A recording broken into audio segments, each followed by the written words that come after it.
نہ صرف کہ عمران خان نے اور پی ٹی آئی کے لوگوں نے مذہب کا بیجا استعمال کیا اپنی سیاست چمکانے کے لیے،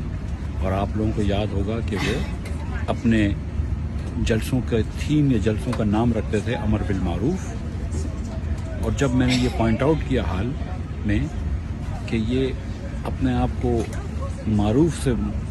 مناسبت دیتے تھے اور دوسروں کو، اپنے مخالفین کو منکر کی بات کرتے تھے،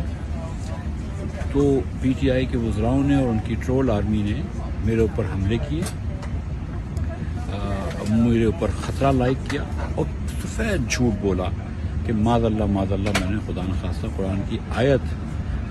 کے اوپر کوئی بات کی ہو۔ نہیں، میں نے یہ نہیں کی ہے، لیکن بالکل میں نے کہا ہے کہ خان صاحب کا مذہب کو استعمال کرنا اور خان صاحب کے حواریوں کا مذہب کو استعمال کرنا بالکل غلط ہے، اور اس کی جتنی مذمت کی جائے کم ہے، لیکن اس کے علاوہ قرآن مجید فرقان الحمید تو ہم سب کا قرآن ہے، اور اس کے اوپر نہ سیاست ہونی چاہیے، اور اس کے اوپر کوئی تنقید کا تو سوال ہی پیدا نہیں ہوتا۔ شکریہ۔